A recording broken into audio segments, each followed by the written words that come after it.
Hello, everyone, and welcome back to another episode of Talk2Rami. This is Rami.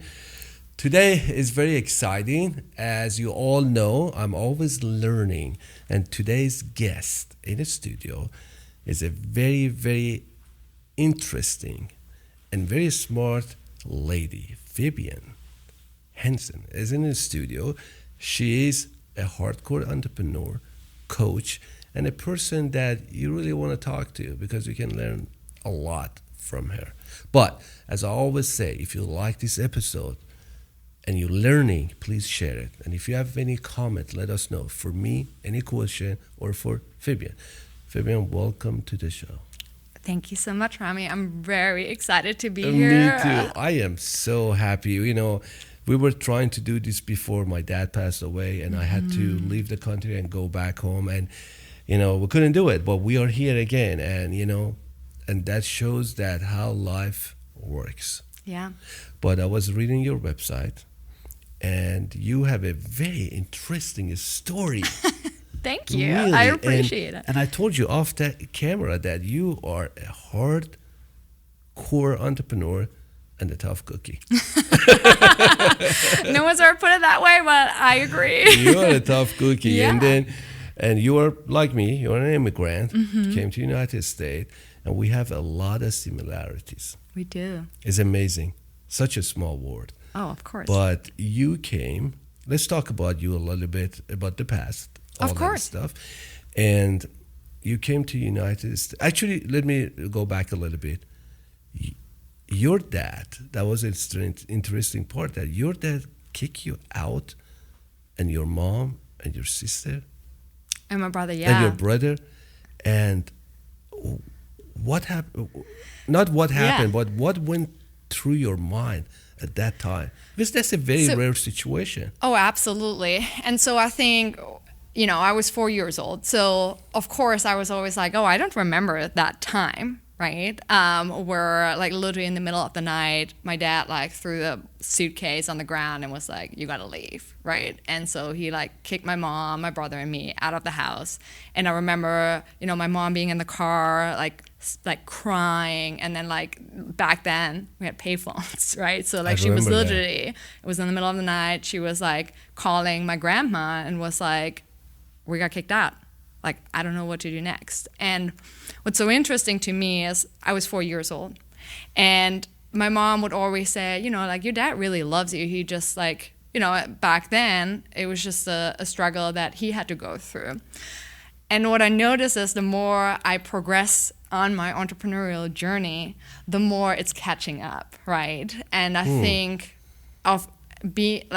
when you think about being an entrepreneur, I think it's a lot about facing your childhood trauma and really going through this and figuring out, like, this is actually what made you the person you are today, and, like, seeing it as the best thing that happened to you versus the worst thing that happened to you.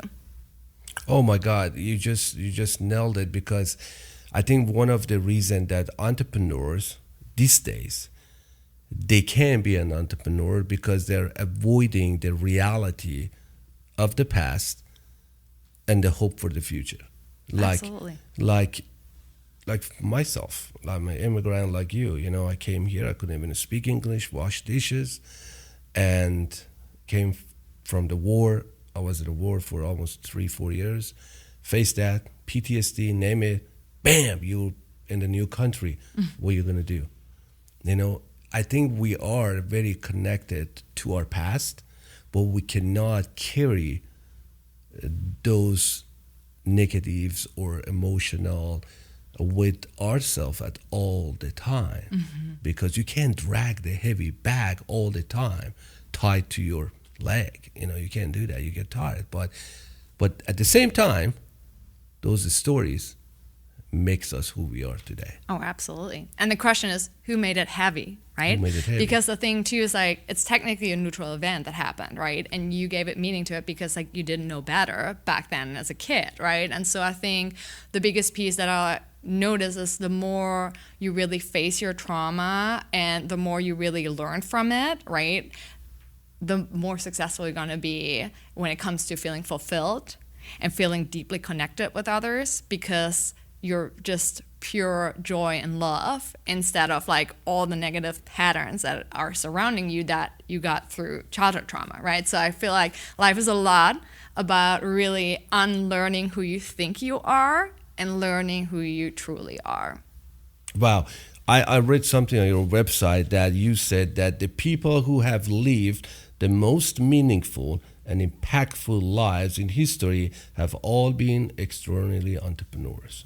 Yeah. This is amazing. like I'm serious. I was reading that. I said, when you go back and look at the history of entrepreneurship, yeah, you know, it's true. Oh, absolutely. Like most of the entrepreneurs, they were extraordinary because of what they have done or how they went through that journey. Yeah. Because I believe the entrepreneurship is a journey. Oh, absolutely. And it's not for everybody. It's not. Like I was in the corporate, you were in the corporate, and then one day you decided, you went to graduate school, you went to Palo Alto, am I right? And correct. You did all that, going in the corporate ladder. And one day you decided, what is my why? What am I doing? And then you dropped it, and then you said, I want to go that way. What made you to do that? Why? Oh, yeah. So it's great that you mentioned this because it's also one of the best things that happened in my life. So the year I turned 30, I went to the doctor and got like a normal checkup. And then literally, I will never forget the day where it was like really hot outside in Palo Alto, like over 90 degrees. We lived in like a small cottage because, in San Francisco in the Bay Area, you can't really afford a lot. Yeah, it's expensive. It's so expensive. And I remember the day where I was like, literally, my husband was out on a business trip and I was there alone with my dog. And the doctor called and was like, you got to get a hysterectomy ASAP. Like, we found cancer cells and you like really have to get a hysterectomy. Otherwise, like, we don't know what's going to happen. And that was the moment where the first thing that popped into my mind was the question of like, if I were to die this year, what would I have contributed to the world? And that question, like, I still get like goosebumps when I think about this, because that really was when I was thinking, dang, in the corporate world, there's so much potential, including myself, and I just like felt like it wasn't unlocked. And then I was thinking, okay, the world is in such a difficult place. Who's going to save that world, right? It's not going to be the government. It's not going to be anyone else except for entrepreneurs. And then I was thinking about, okay, where are the entrepreneurs, right? And so many are in corporate jobs, but they've worked so hard to get to where they are. They're making over 6 figures. They have a certain lifestyle. And now going back to like starting from scratch again, right? Failing, maybe like juggling, like losing your brand reputation that you build up so hard. Like, there's such a huge wall. And that's where I like, in that moment, really realized like, this is what I want to do. Like, I want to unlock the entrepreneurial talent in the corporate world. But that's, saying it is easy, Fabienne, but doing it is hard. Being yes. there, done that, because that's what I'm telling you. You have a very amazing story. You went all up to this corporate ladder, and then one day you started, I want to just drop it and I want to be an entrepreneur, because a lot of people, they think entrepreneurship is a job. It's not. Oh, no. It's not a job. I talked to some people and they said, oh, I'm going to be an entrepreneur. This is my new job. I said, it's not a job. It's a mission. And it's an inside job and it's a mindset. And it's a mindset. It is. And amen. It's a really mindset. You have to have very strong mindset like you did it. And a lot of people out there, they're listening or watching to this, you really have to work on your mindset, because it's a total shift. It's a total shift, like from the north and the south. And you go through some failures, as you said, and you got to fail constantly. I did that all the time. And then you have all those glories in the past, and now you said, I fell again. I don't make money. I left that 6-figure jobs, and now what am I doing? Yeah. This is a question I ask myself many times, but you got to go through it, and not only go through it, you have to grow through it. Oh, 1,000%. And the other thing too is you don't have to make it about yourself. No. That's the biggest thing, right? So I think in the corporate world, it's like, to your point, if you were to fail every single day, you're going to get fired. You're going to get fired. You're going to get fired. But as an entrepreneur, like, you have to fail every single day, right? But like, you have to embrace the failures and like celebrate the failures. And I'm really curious because I coach a lot of entrepreneurs who are in the corporate world and want to become full-time entrepreneurs. And there's so many things that are holding them back, right? And I mentioned childhood trauma a little bit in the beginning. For you, Rami, like what was something that, really held you back for years? For me, the biggest was a fear of failure. There's a fear of failure, and the way that I dealt with that was I said, okay, listen, dude, you're gonna fail. And I told myself, you served in the war, you didn't die there, and the worst case scenario over there, you were dead. Yeah. But what's gonna happen here? You try, doesn't work, you do it again, but you're going to be in the same place you were yesterday. And then when I start understanding that concept, and I constantly told myself that everything is going to be okay, and you're going to fail, but that failure doesn't mean that you failed. It means that you try something, did not work, do it again. You detach it from your identity. Exactly. That's the key. I kind of step outside and look at myself from the outside view. Yeah. And I said, okay, look at this guy. And I kept on going and kept on going. And that was a day that I got a tattoo here. It says, never give up. Oh. And I said, I want to get That's that. my mantra too. Really? Yeah. Oh my God. I remember when I started this, I was like, there's one right thing here. that I'm going to do. And it's like to never give up. Because if you never give up, like, the sky's the limit. Right now, everybody telling me why you were so stubborn. I said, it's not a stubbornness. It's not that I'm a stubborn person. I cannot accept failure. Yeah. And that doesn't mean that I have ego. No, I don't have an ego. Listen up. I don't have an ego. But I cannot accept failure because I know it is possible. Yeah. Everyone had somebody else done it. We can do it too. Everything is possible. It's up to us and the mindset. For you, now I'm asking you, what was your biggest obstacle? So many things. Because yours was riskier than me, I wasn't, that high up the ladder. I was, I was a restaurateur and I did a lot of other stuff. But for you was a big shift. Oh, yeah. I would say, there are obvious reasons for sure where I would just not really go 100%. That was after the grad school? Yes, exactly. It was after the grad school. So I think one of the things I noticed, and it took me a really while to figure this out, is my subconsciousness was holding me back, right? And the biggest piece there was literally being an immigrant, right? And thinking, oh, maybe my English is not as polished as it would be for others, right? And I would have done that. And I would have all of these stories in there, right? And I'm like, okay, maybe I don't belong here, right? Because I had this story subconsciously coming up a lot whenever people were like, oh, hi, Fabi, where are you from? And I'm like, oh, I'm from Austin, Texas, or I'm from, Menlo Park, California. And it's like, no. Where are you really from? I get that. This, right? Oh, yeah. So this is something that Come on, Hamburg. Yeah. So this is something that I never really paid too much attention to, but it's literally micro cuts every single day of do you belong here or not, right? And I think it's so key. Again, everything I told you, every event is neutral. It's about the stories that you make up, right? And so I think for me, the biggest piece was no, your accent is a testament to one thing and one thing only, which is hard freaking work, right? Every immigrant who is the biggest accent, I have all the respect in my heart for them because I know they put in the work. They helped their parents translate documents, right? They helped studied so many hours to get into schools. And it's just to me, I think that has been just so amazing to see that you belong here.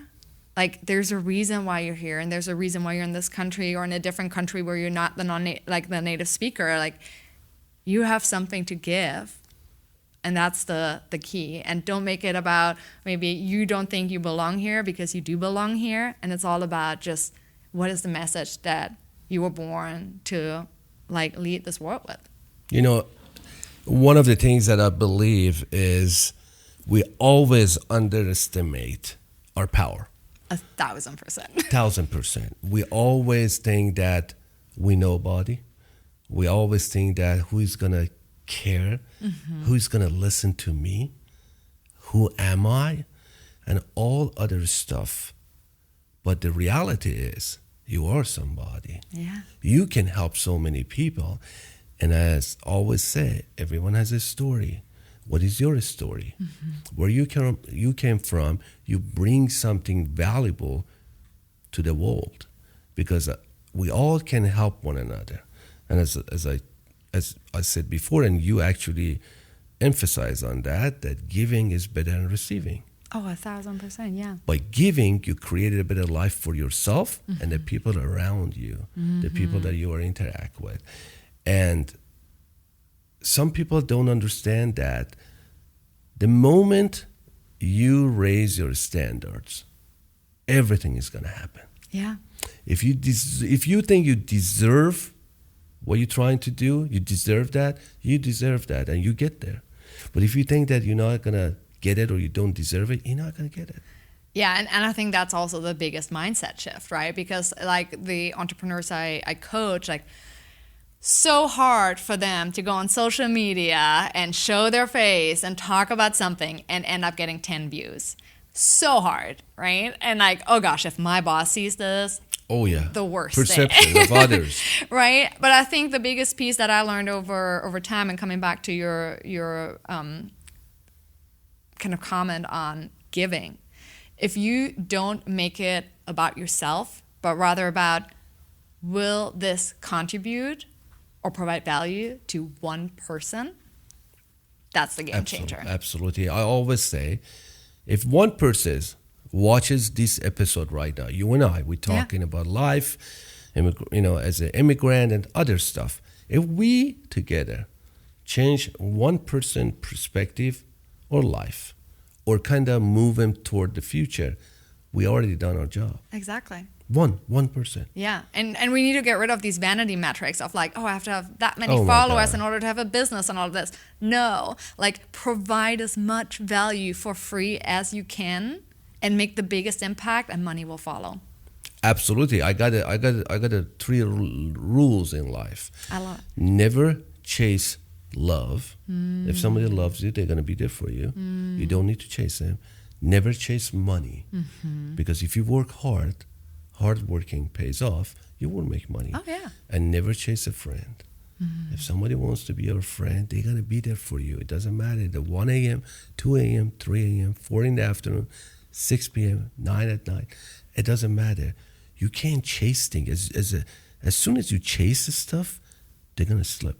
And it's different energy, right? It's different energy. Chasing is different energy, because I think that is also one of the things that I've struggled with the most is not doing, because that's the corporate world, right? Like, I'm just going to put in more hours. I'm going to make it work. No, step into being, right? Like being the person you want to become today. And then everything else will change. Okay, how did you do that shift for you to be Fabienne, to be you? Because one of the things that we do not do, we're not ourselves. Oh, 1,000%. Like the perception of the others. Yeah. I want to do this because people, they're going to say this. I'm not going to do this because people, they're going to say this. We are not living for ourselves. How did you decide, or what was the strategy? You said, okay, time out. I'm going to be me. Yeah. It's about me. How did you go through that? I mean, for me, of course, like when I got the diagnosis of like the pre-stage of cervical cancer, for me, that was like, okay, if I were to die, right, and I would have to measure the success of my life. There's a really good book from Clay Christensen, How You Measure Your Life. Exactly. And I was thinking about this, like at the end of the day, I'm the only one. who's going to measure the success of my life, right? And so if I'm holding back just because one person, like my boss is following me, or, like I got a negative comment, like I'm holding back.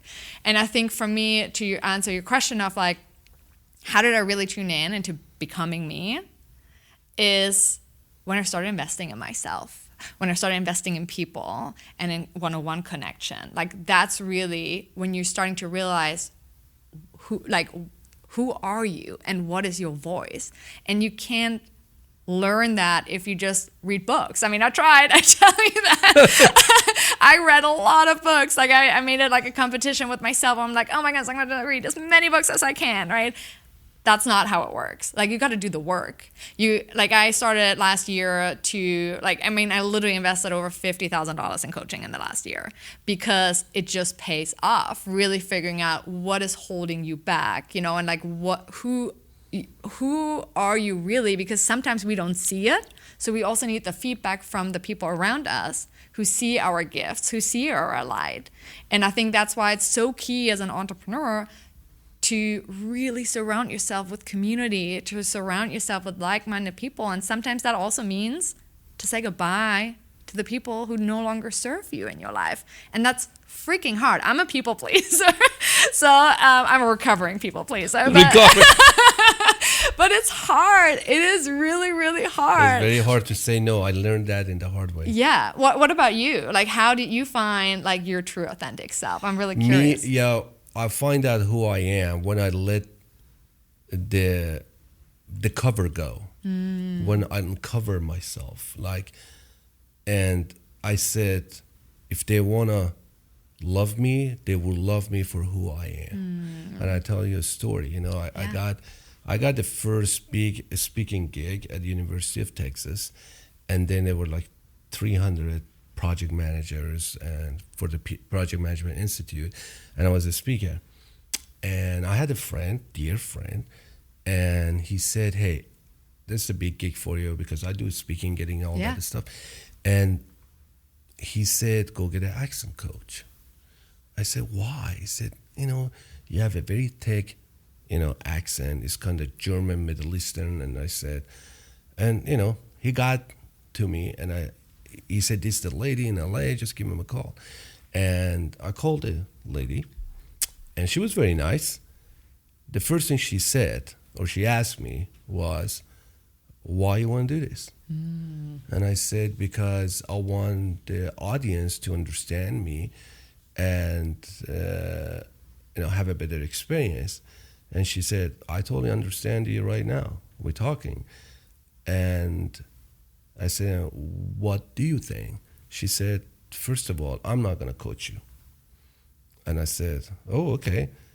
And she said, second, you don't need me. You don't need anybody. Wow. Let me tell you why. And she said, you are who you are. And if people, they want to listen to you, they'll listen to you. And don't let your accent stop you. And she gave me so many examples. And she said, I coach people, actor and actresses, to be somebody else in their role. Whose role are you playing? And I was just like quiet, and I said, I don't know. She said, you are you. You are playing yourself. That's your role. And never ever do that. And I didn't talk to her at all after that, and that just stood with me for a long time. And then I went on the stage, and actually I was fine. And 4 weeks later, a lady reached out to me, and she said, hey, I want you to come and talk to our group. And I said, how did you remember me? She said, one of my friends was in the audience, and she said, yeah, the guy with the accent. See, yeah. The guy with a nice accent. Yeah. And I said, wow, that worked. And that day, be honest with you, I decided that I can improve. Of course. I can learn. Of course. But I'm not going to change who I am. No. It is me. I speak German. I speak Farsi. I speak Dari. I speak 3-4 languages. And And I said, of course I'm going to have accent. It doesn't matter. And why I have to be American? Yeah. A lot of people, they have accents. Of course, yeah. But yes, you can speak better. You can pause. Of course, I'm still practicing. Yeah. But that doesn't mean that I cannot do it. And I think a lot of entrepreneurs, they're holding themselves back because they think other people, they're going to laugh at them for whatever they're going to do, or it's a stupid idea, or, what I'm going to tell my mom, what I'm going to tell my dad, what I'm going to tell my sister, what I'm going to tell my wife. So many divorces happen because of this. Yeah. Oh, absolutely. Because we don't want to believe we are who we are. You are who you are. And accepting that. And I love this story so much, Rami. Like, it gave me goosebumps because I also love how one stranger who had like a very tiny role in your life, right? Technically, 5 minutes had the biggest impact. And this is like why biggest you got to impact. go out there and talk to people and connect with them one-on-one. Like, you never know where it's going to lead you. You never know. And I have a lot of other stories, but I can tell you the second one, which has changed the course of my career. Like, I started the company, the Black Ops Agency, like 8-9 years ago out of the coffee shop. And we were programming, building site, doing a lot of stuff with Google. And I got up with the person that I work with, and I went in the line to get the coffee. Yeah. And I saw the next table, when I was in the line next to me, it was a long table, like 10, 11 ladies that were sitting, and one of them was cussing at the Google Maps and all that stuff. I said, dear Lord, what's wrong with her?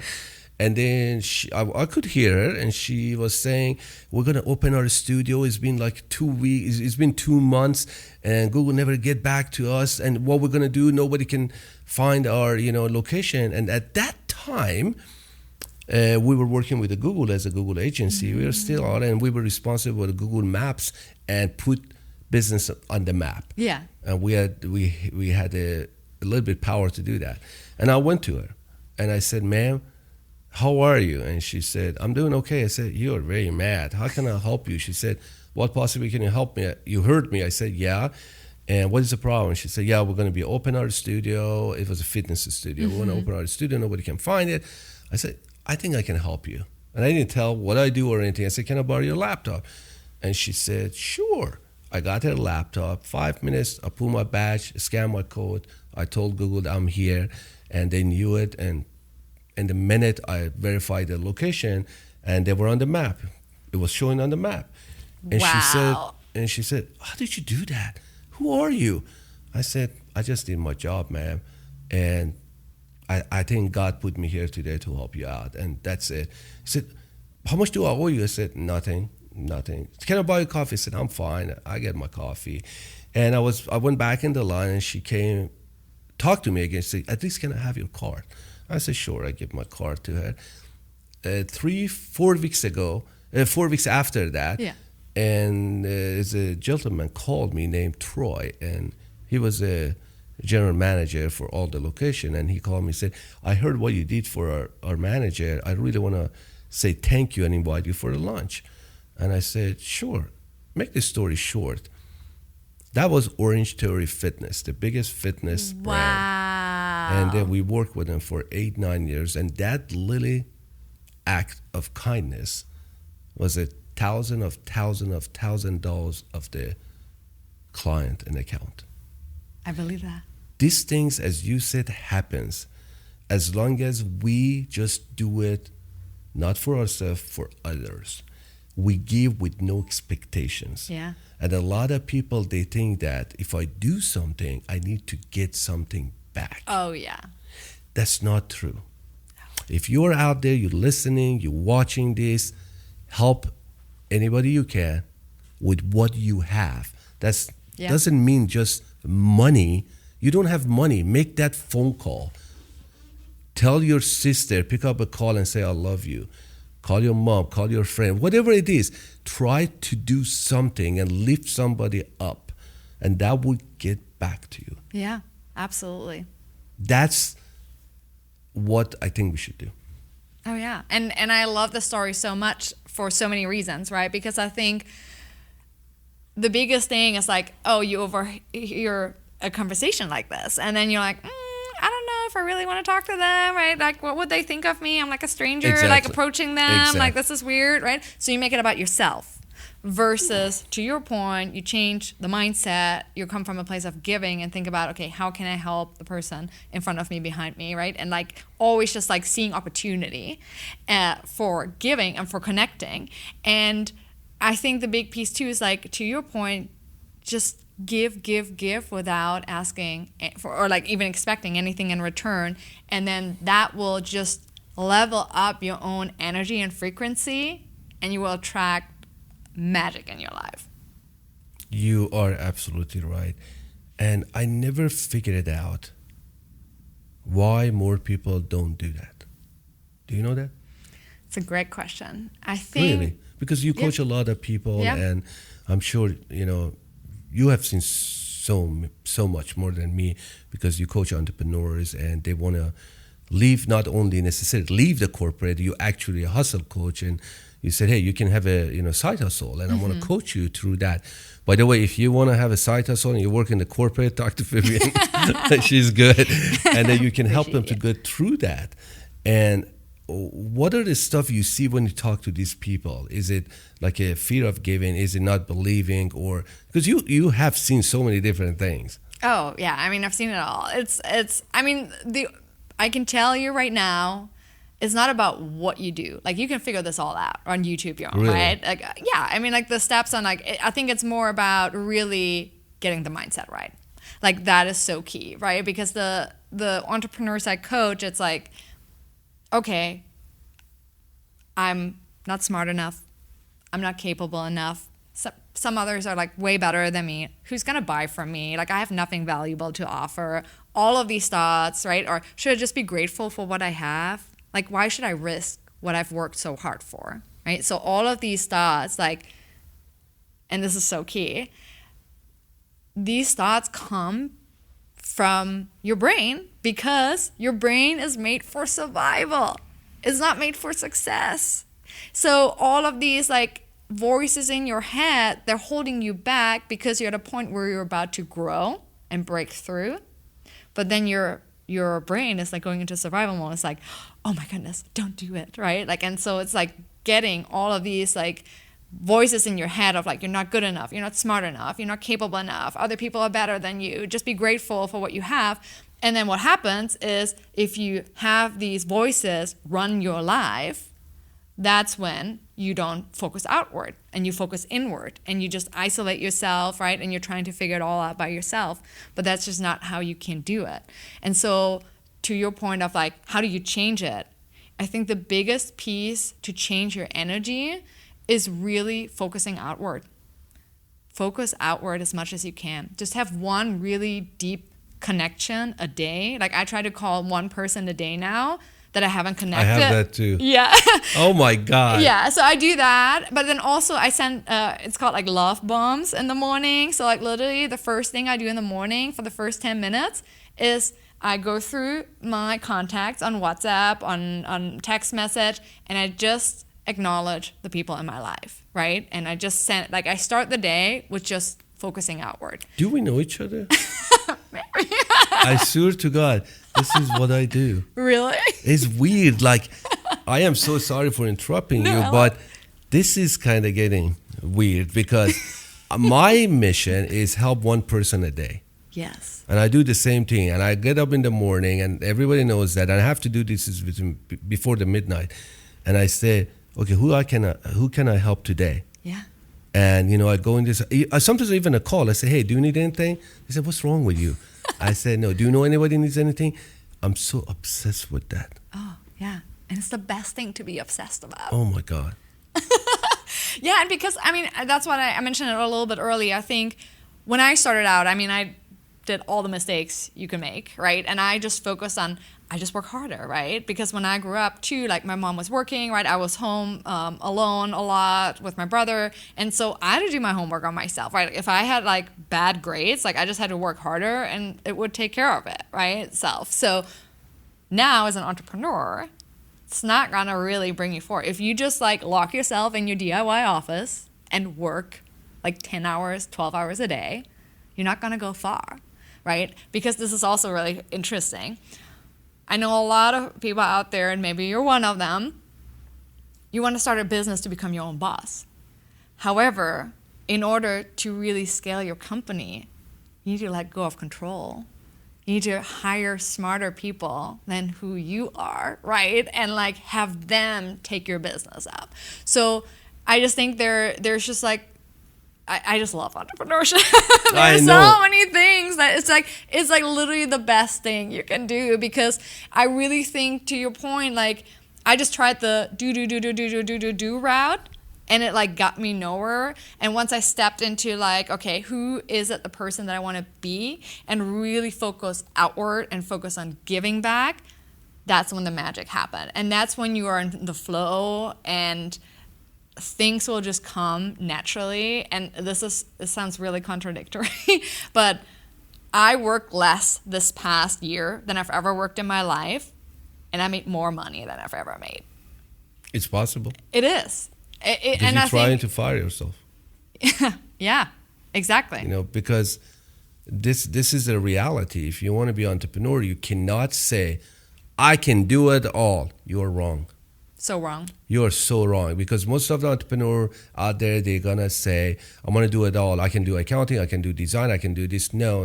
You might be able to do a little bit of each, but you cannot do it all.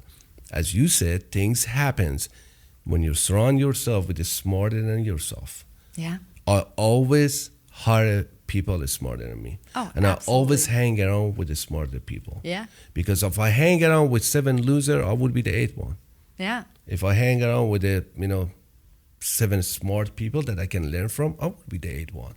But this is the thing. This is it's a virus. I don't know what it is, that entrepreneurship, everybody thinking that is, as I said again, it's a job. It's not a job. It's a mission. And the mission is, how can I help other people? What can I solve for other people, or the people that are looking for such a solution for such a problem? How can I do that? Okay, some people, they have a problem with leaving the corporate job or having a side hustle. Okay, Fabienne said, oh, I can do that. I can help you out to do that. Then you create the system, you created a process, and said, talk to me. I want to walk you through that process, because I went through it, and it's a proven method, it's a proven blueprint that I did it, and it's going to work. But I cannot guarantee it. Why? Why you cannot guarantee it? Because it's up to you. Yeah, so it's so up to you. Fabienne doesn't create magic. He just give you the recipe. You don't take a medicine, you're going to die. I love this. Yeah, and it's like literally whenever I have my onboarding sessions for my side hustle school, the first thing I do is like I always have like an onboarding survey. And then it's like, what's your number one limiting belief, right? And then there's a really good book. And then there's a really good book, Chris Voss, Never Split the Difference. Never Split the Difference. Such a good book. If you don't have it, order it. It's really good.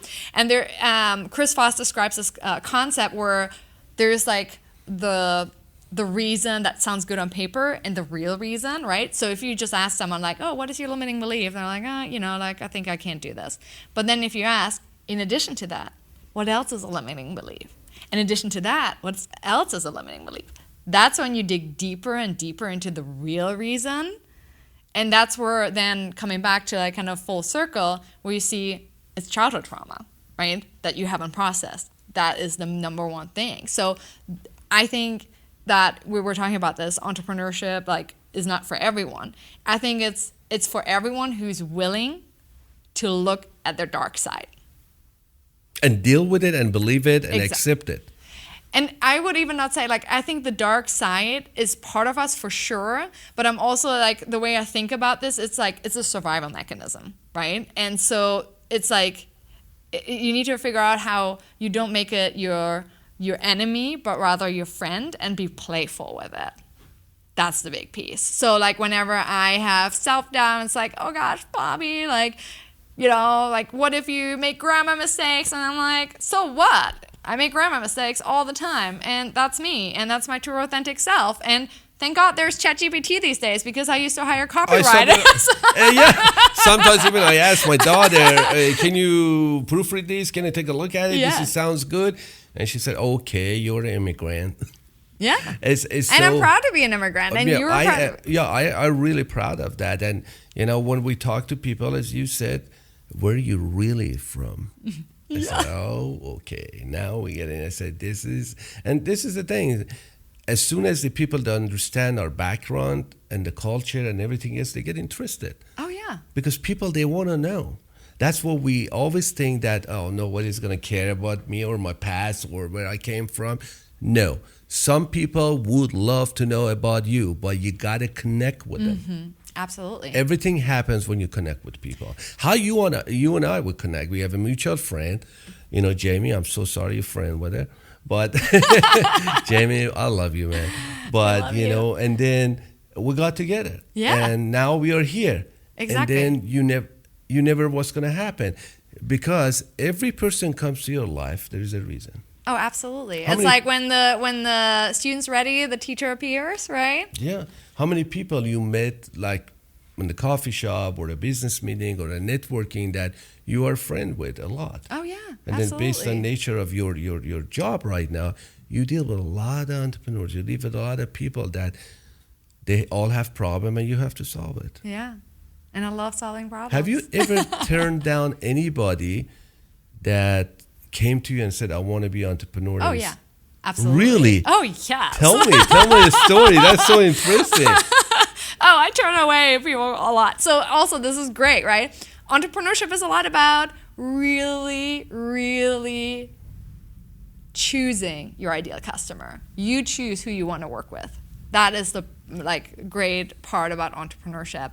And so the people I usually turn away are the ones who don't want to improve, who think they already know it all better, who really just don't have an open mindset, who don't want to contribute, right? Who just want to get in for the quick money. That's not my mission. That doesn't align with my mission. So I turn people down quite a bit. Really? Yeah. Like they want to have like an off-the-shelf solution. Yeah, or like they want to have one-on-one coaching. And so I always have a discovery call. And it's just like, if you're not willing to put in the work, you're not going to, that's, again, to your point, entrepreneurship is a mindset, a mission. And if you're not willing to go down that road, right, then I really choose to not work with you. Wow. How your husband deals with you to being a female entrepreneur? That's a great question. I know that. This is, if you're a female out there, this is true. If you're a female out there, it doesn't matter, man or, but the female, is a hardcore entrepreneur and the husband is a corporate. And that's kind of, that's what gets interesting. That's a very interesting dynamic. Absolutely. So I think the big piece for me is I remember when I started my business and I was like, Ben, my husband Ben, I really want to do this. I have a big vision, big, bold vision for our lives. And I want to go for it. I want to impact millions of people's lives. And I remember he was just like, but what if we get sued? And what if we lose our house that we just bought, right? And so all of these things. And it's so funny because now I'm looking back and I remember I got so triggered back then because I didn't really work through my childhood trauma back then, right? But now I'm thinking, okay, even if I were going to get sued and even if we were to lose the house, I have the skills now to just get the house back. So it's the reframing, right? And so I think the most important thing I would tell anyone out there who is a female entrepreneur and struggles with the dynamic is really think about it this way. If you come to the last day of your life, would you have regretted it not going all in on it, right? Just because you think your husband might not want it. Because the ugly truth is your husband or your partner or boyfriend, right? They want the best version of you. So how can you become the best version? And if that means becoming an entrepreneur is what will get you there, you're going to have the best marriage ever. Well, I totally agree with that, but you need the support from the other side too. My wife, she's very supportive, and she really wants me to do this. And we go up and down. Yeah. We go up and That's down. Life. Huge. That's life. But if your partner is not there for you, it's going to make it a little bit difficult. 1,000%. Especially, you came from the, high-level corporate jobs, and then you said, I want to do this. If it doesn't work, I can go back. You can go back and do what you were doing and make the money. Mm-hmm. Some people, they burn the bridges and then they jump into something that they really don't know is going to work or not, or they just want to give it a shot and destroy everything. And I always tell people, don't do that. If you work somewhere and you have a job, you're making money, you have an idea, just go and after 6 p.m., go home, have your dinner at 7, kiss the dogs, kiss the wife, whatever, and then go to town and until 11, do whatever you want to do and work on your idea. Do not leave that and jump. It's doable. Some people do that, and that's a huge risk, especially when you are family, you have kids. Yeah. But if you are younger, it's okay. So what I would challenge a little bit on that perspective is I always recommend not doing the work after your 9 to 5. Oh, really? Yes. Why? So what I always coach is to do it first thing in the morning. Because again, you're putting your dreams first before you put other people's dreams first. You got me on that. Right? And so that's really, and it's such a mindset shift, because when I started to really go all in on my side hustle in the beginning, like literally I would time block 2 hours in the morning, and I would get thank you notes from people, right, I work with and everything. It just put me in a very different mindset. And I literally carried that energy over into my 9 to 5, and it got me 2 promotions in 2 years, right? And so that's what I mean. Yeah, so that's why I always say if you do it toward the end of the day, the challenge is that, willpower is vanishing throughout the day, right? And so you're putting your dreams again last. So that's why I would really highly recommend doing it first thing in the morning, because that way you put your dreams first. And it's a subtle shift, but it makes a big difference. And if you just work 1 hour in the morning versus 3 hours at night, it will get you the same results. Wow. I'm going to give that a shot, not for, things, but actually I believe getting in the morning, getting things done, that's very, very important. Absolutely. But that's one way to look at it and do that. But for you, you start your career, you start this new coaching and everything else.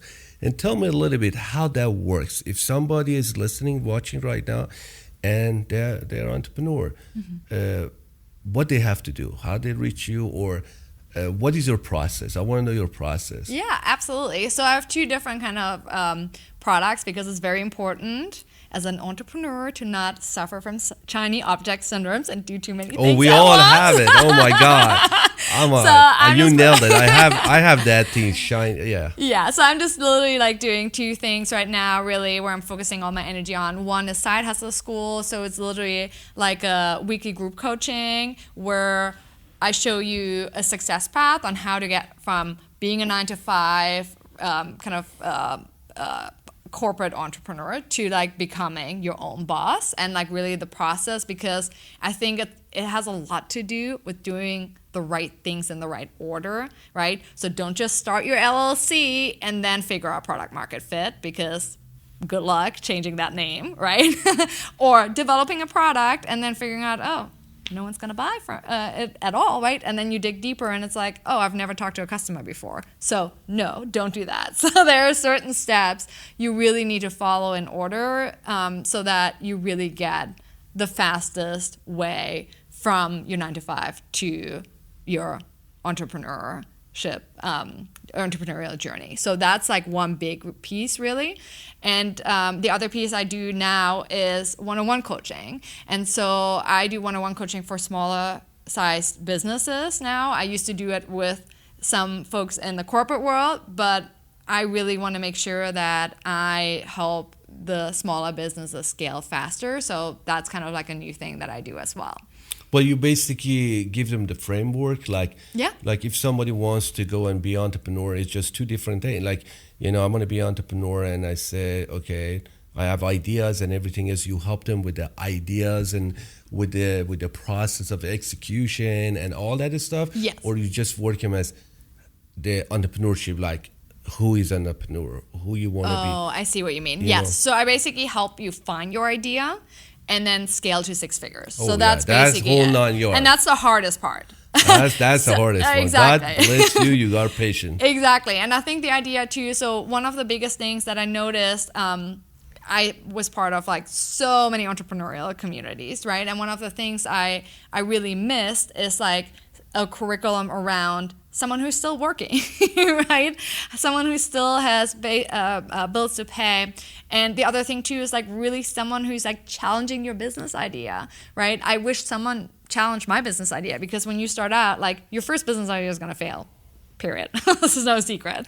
But I think the biggest piece, what I think a lot of new time or like first time entrepreneurs get wrong is that they have a business idea that could potentially make money, and then they just go with this. But what I really hone in on is think about your ideal life first and build the business around that instead of building your life around the business. Okay, I got it. It's the whole framework. Okay. The whole framework, yeah. And like really making sure that it is also something that will make an impact, right? And that is aligned with, I call it feel alive moments. It's actually a really fun challenge if you want to try it out at home. So literally, if you have no idea what kind of business idea you want to start, just for 14 days, every morning, wake up, and the first thing you do is, you know, like whether it's like brewing a coffee, using the restroom, just put sticky notes there and a pen and write down one memory a day. A memory that made you feel alive in the past. And it could be like something very specific. So it's like, you know, you went to Australia and you watched this beautiful sunset while you were touring with your best friend in a camper van or something like this, right? So you write it all down. And I always have all of my new entrepreneurs do this exercise, because what then happens is after 14 days, you recognize themes, right? Of like, what is it that they're really passionate about and what is it that moves them? Exactly. And then we built the business based on that instead of just coming up with something that might be a good business idea. Wow. And you have been studying so many entrepreneurs. I read your bio that when you left the corporate, you said, okay, I want to do it, but the first thing I want to do, I want to educate myself. Yeah. You basically educate yourself about all these entrepreneurs out there, the big one, small one, big one. And what was the common, like a thread between them? Like, what was that he says, oh, 1, 2, 3, 4, they all have the same common. Like, you know, something is there. What was that? That's a really good question and very deep. Let me think about this. I think they are okay for not being liked and instead putting their mission first to serve. I think that's like the common thread. They're just like have such a big mission that serves the world that they really don't care about what people say around them, and they just go for it. Like that's really, I would say, is a common thread. Makes sense, because I talked to a couple of other peoples, and always Gary Vaynerchuk, he posts this, that don't think about what other people thinking about you. Just do what you're trying to do, and you know, do what you love to do. And when you look at it and you just really study it, and that's kind of true, because you and I, we did that. Oh, yeah. I did that. You know, I got to the point I said, I don't care what he or she is thinking about me. I'm just going to go do it. Yeah, you're not in business to be liked. Surprise. Yeah, and you are right. A lot of people, especially social media, they not posting, they not talking, especially these days that with the rise of artificial intelligence and technology, everything else, video is very important, and you gotta do the video. It doesn't matter with your phone, everything else, but you can send your message so easily. But I know some people, they record themselves 20, 30 times and say, I'm not gonna do it. I said, because they make it about themselves. Yeah. Right? So, and this is like what we were talking about, entrepreneurship. It's a mindset shift, right? It's when you film yourself and you think about how can I provide value instead of how do I look? Or did I have too many or too many likes or something? then you're making it about yourself and not about the value that you want to contribute to this world. And I think, again, it's a subtle shift, but it makes all the difference. So like next time you film something, just think about what is the value you want to provide. And like I mean, even when I go on Instagram stories and I post stuff, I'm very well known for like I filter things. So if I post something, I always thinking about, okay, how can I provide value to the person who's seeing this? I'm not gonna like take a picture of my lunch and be like, oh, I have lunch, right? But it's more like, oh, look at my cat. Exactly. It's more about like, hey, here's like I lost I had a disconnection with like making food because I was always so busy, right? And I just got everything prepared to my house, but I lost the connection to food. And here I am having a pre-stage of stomach cancer, right? And so for me, that is like also one of the things where I really realized like, okay, how can I also inspire people who go through the same thing and talk about this, right? Because I remember the day I posted this was literally the day I found out. And then my husband was like, how could you, like, my mom doesn't even know yet. Like, how could you like tell anyone? And I was like, because there's one person out there that I probably inspired to take a full body MRI, and that might save their lives. And that's what it's all about. It's all about. You're amazing. That's absolutely right. But what is the horizon for Fabienne? Where do you see the horizon? What is in it? Oh God, the horizon, so much bright light. I love your attitude. So much love, so much joy. What is the goal? The goal? I mean, my goal personally is to unlock the entrepreneurial talent of 100 million people in the corporate world. Wow. You definitely can do that. I know. Yeah, I know. I can't do it alone, but I know.